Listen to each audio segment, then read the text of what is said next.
At this time, I'm going to ask all of our guest speakers to join me back on the stage. So we'll have our Q&A panel discussion.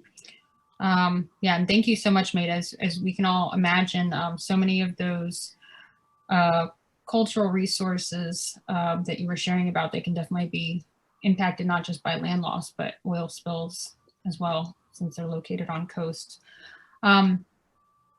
Okay, so for our guest speakers, I'm going to pull up our questions here that we have.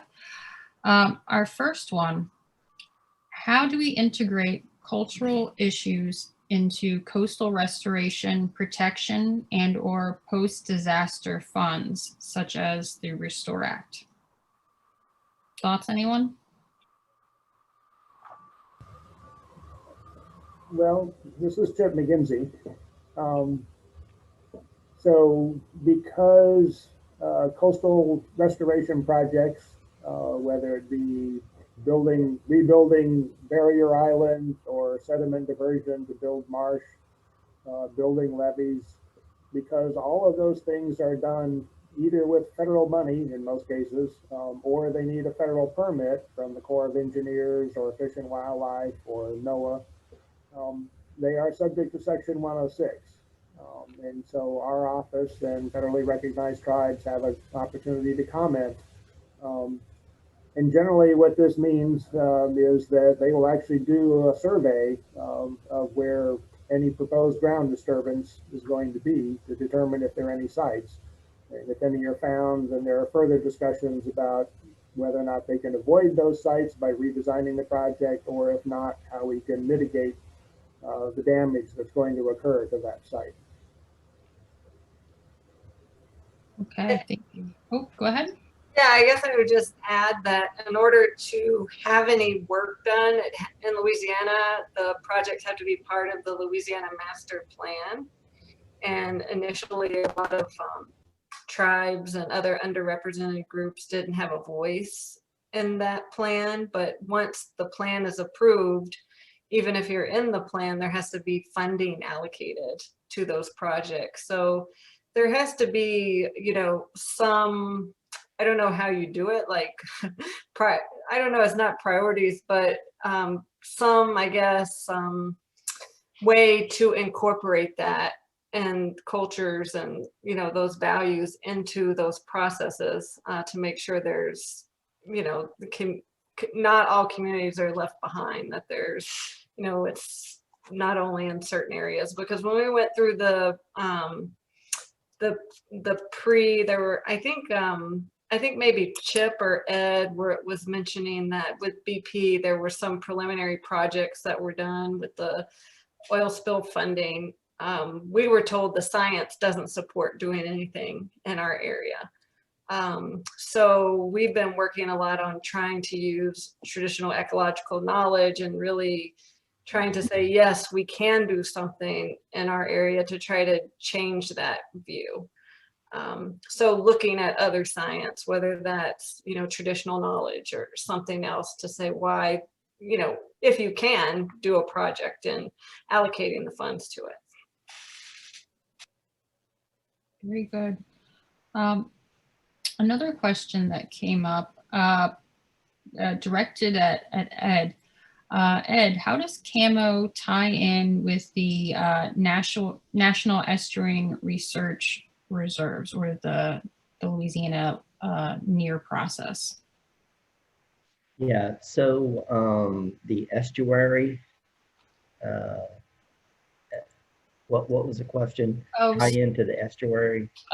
So there was someone that wanted to know if CAMO is going to tie into the National Estuarine Research Reserves, so the NEAR.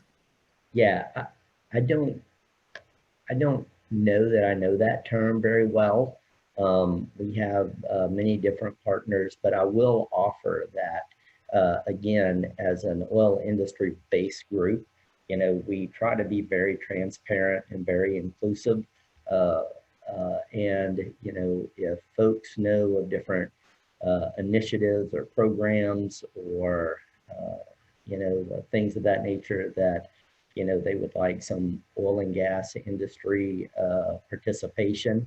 I can't guarantee that because we're an organization, but I can tell you that if you need information from the industry, we have free resources, and to help bridge the gap and ground people in some of the truths about the industry and dispel some myths. And I think in many cases, when you talk about the oil and gas industry, it's an us and them situation. And I think either whether we like it or not, especially in the Gulf Coast region, the history of oil and gas in this region, the roots run so deep, if you will, it's hard to say, it's just, this isn't an us and them type scenario. It's a, hey, we all live here together. We all are a part of this culture. And so how can we empathize with each other and support each other? And I will say, and this is probably a bit controversial, but I would say that there are some groups and, specifically coastal restoration projects that would not be occurring for it not be for the BP oil spill and the money that is coming for projects in this area. That's one of the hard truths. So when you're making, the saying, make lemonade out of lemons, that there are a lot of people in the coastal restoration community that are excited to have this money to do some of these long needed restoration projects. Okay, thank you so much for answering that question and sharing that perspective. Our next question from a registrant asks, how has the development of the oil industry in the Gulf of Mexico impacted indigenous or Indian tribes in coastal Louisiana? I don't know if anyone feels comfortable answering that one. I think I already discussed that, but it's definitely been detrimental to us because it's destroyed a lot of our villages and, where people live. And, then there haven't been laws in place to require the backfilling of canals. And, I think that's something that should be worked on and, should be worked on, because the longer you can see the canals have widened so much.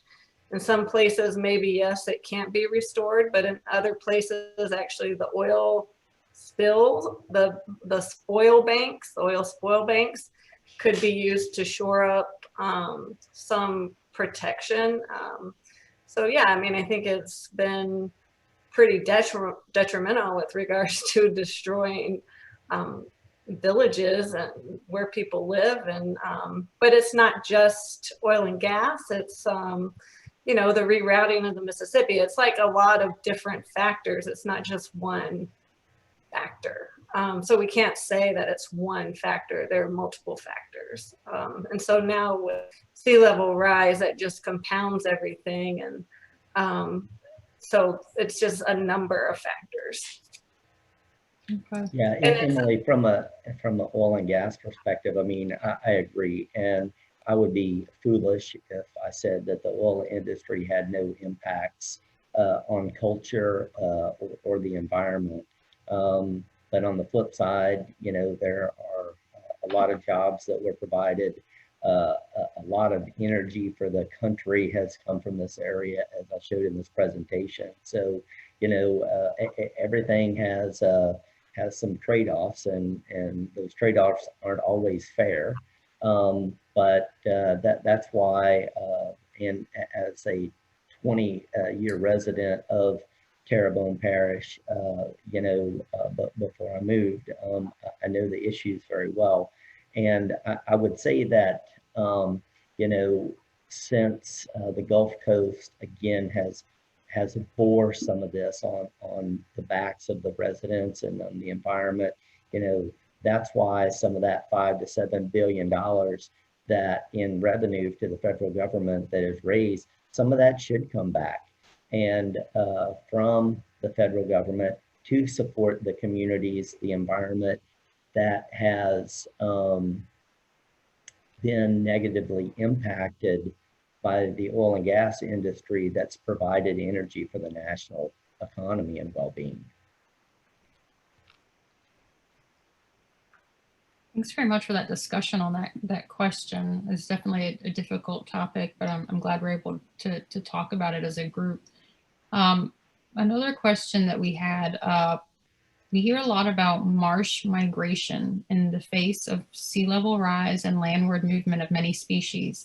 Has research been conducted on the upland migration of subsistence specific plants?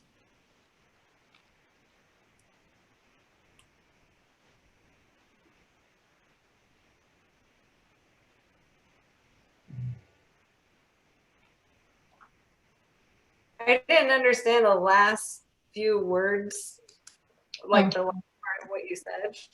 Sure, I'll repeat it again. Yeah, it was a long question. We hear a lot about marsh migration in the face of sea level rise and landward movement of many species. Has research been conducted on the upland migration of subsistence specific plants? Yeah, I'm not familiar with that research, that field. Okay, we'll go on to another question.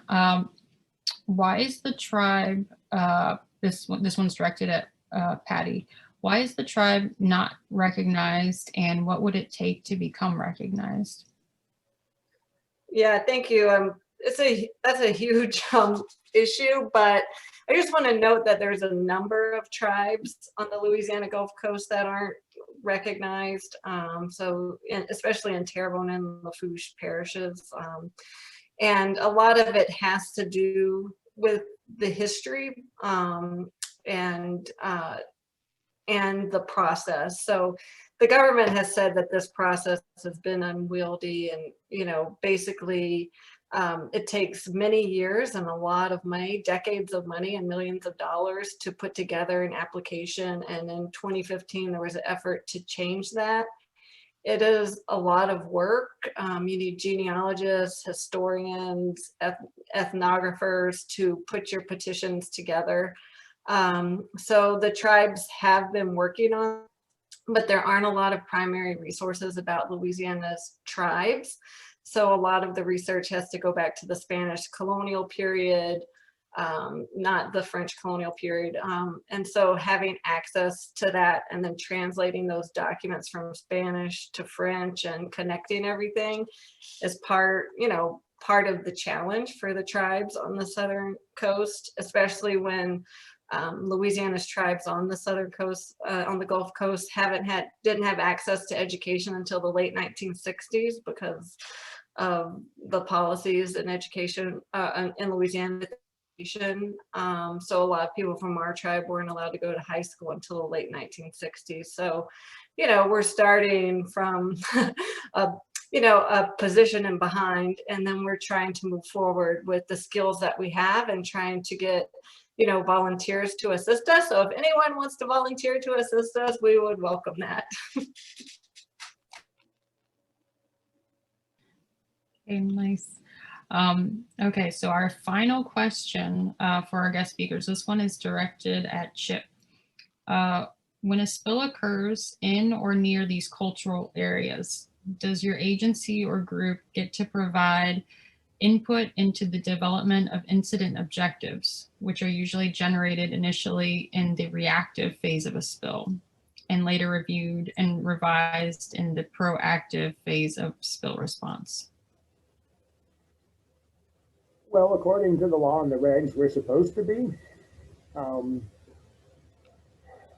For a big spill like BP, the answer is pretty much yes. We had a role and had inserted ourselves into the process even before the first oil hit the coast.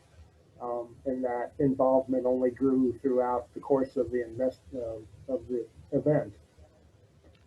For other spills, the smaller ones, it is a real challenge because if you have a spill, say at, a small operating platform that's, only producing 10 or 15 barrels a day, and, they check on it once a week, when they notice a spill, the company who owns it has their own spill response plan. And so they put that into effect immediately. And very often they will then, contact with an oil spill cleanup firm who will respond within 24 hours to help address the cleanup. It can be challenging for the U.S. Coast Guard, and then for them to relay to us and the tribes, what's going on, because there are going to be certain response actions that happen long before we're in a position to say something. I think the good news is that most of those where that happens are relatively small and impact relatively small areas. And so we have not seen a lot of instances where we've had, adverse effects to cultural resources. But the larger spills that go on for days, or the cleanup response goes on for days, then I would say in general, yes, we do have a pretty good opportunity to have at least our voice in the conversation about what happens. Emily, I'd like to go back to the first question about including cultural issues in the master plan. I don't know that the master plan is for the physical restoration of the coast. There's another, LA Safe is another report that came out. It's not mandated by the legislature, and it was funded by a foundation and something else. But LA Safe is more comprehensive, and it definitely includes the human dimension issues. The problem is none of that is funded. Certain projects were funded out of the LA Safe project only in Southeast Louisiana, but the entire plan is not funded or mandated. So it seems like the policymakers are starting to realize that something is missing and that the human dimension needs to be included, which includes, the human dimension is everything human. And part of that is culture. It specifically mentions our office, the Office of Cultural Development, and suggest all kinds of roles that we could play in addressing this project. But again, it's not funded, and the timeline is long-term. Okay, thank you for sharing that with our audience. Unless there's any direct follow-up to that, we have one more question. This will be our final question before we exit this webinar. Someone wrote in the chat box, should you consider a mechanism of notification in the state response or notification procedures that would trigger inclusion of cultural interest representatives? Any thoughts on that to any of our speakers? Well, this is Tim McGimsey. I'm going to say in an ideal world, and I suspect Patty would agree, that yes, we would like to be involved, to have state agencies, responsible for contacting us when they're involved in spill responses. There is currently no state law that requires that. There is only the federal law that addresses when federal agencies become involved. So until state law changes, I don't know that there will be an opportunity there other than through the federal process.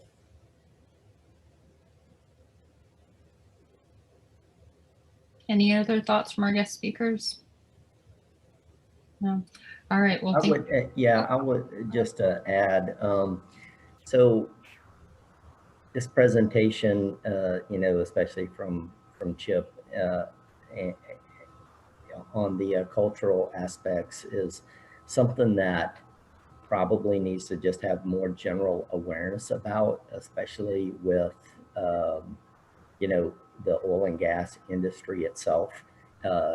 Every oil company has spill contingency plans and spill plans, and even some, which I've been involved in, are actually doing what they call non-technical risk analysis.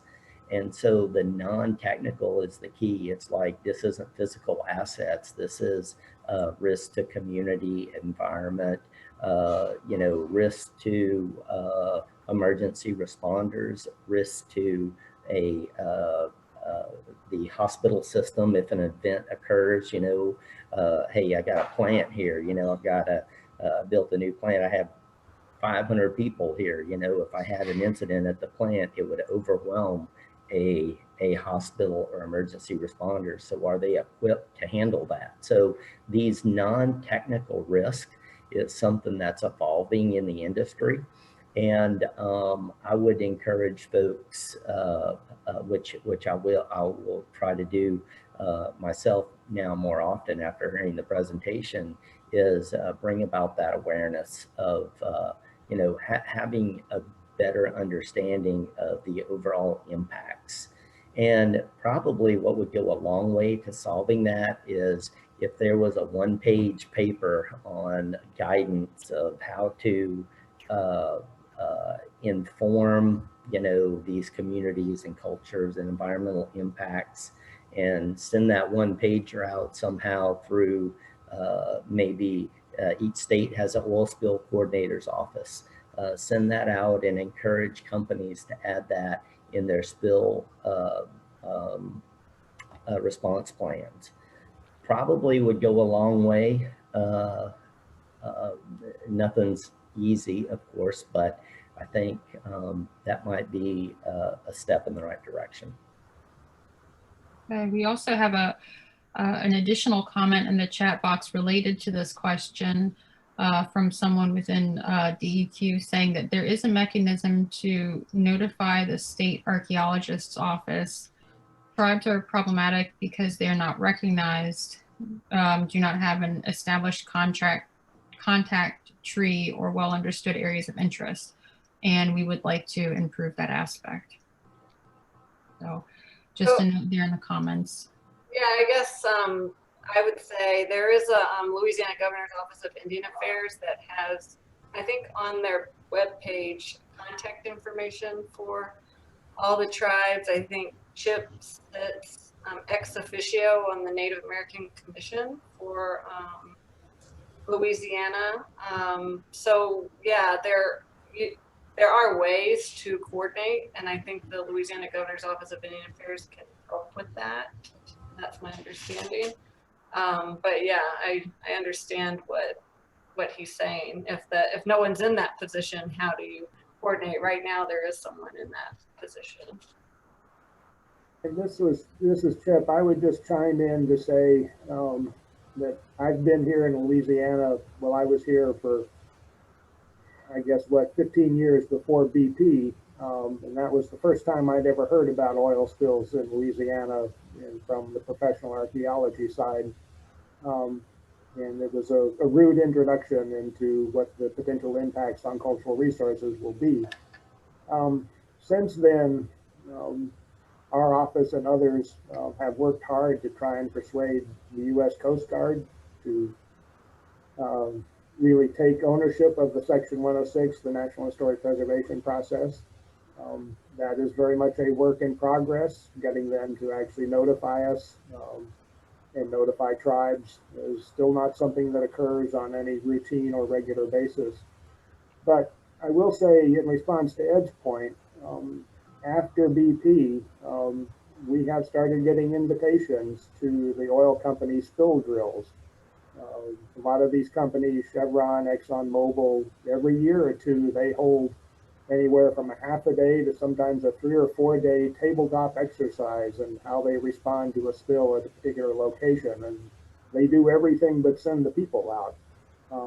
And our office is starting to participate in more of those, so that they're becoming familiar with us and what our roles and responsibilities are.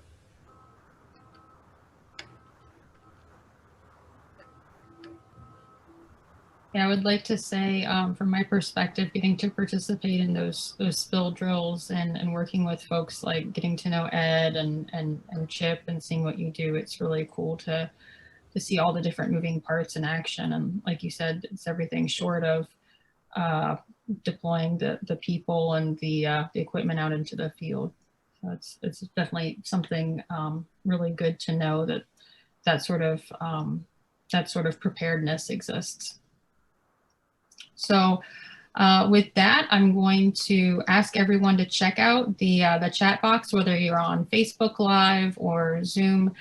You'll see a link to give us some feedback through the evaluation. Let us know your thoughts on this webinar, and yeah, we'd love to hear your feedback. And I'd also like to give one last thanks to our guest speakers. I've really enjoyed hearing your discussions and learning from you all today and through our previous discussions as we prepared for this event as well. That's one of my favorite things about these webinars, is that I get to learn about a lot of different types of topics myself. So from experts in the field. So thank you very much for your generous use of your time and your knowledge as well. And thank you to everyone for tuning in online. I really appreciate the support of our program, not just today, but over the last 6.5 years that we've been around.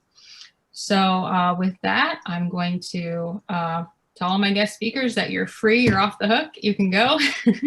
We will leave Zoom and Facebook open for just a few moments so that you all can take your time to click on the evaluation link if you'd like. So thank you again, and I hope everyone has a great rest of your week.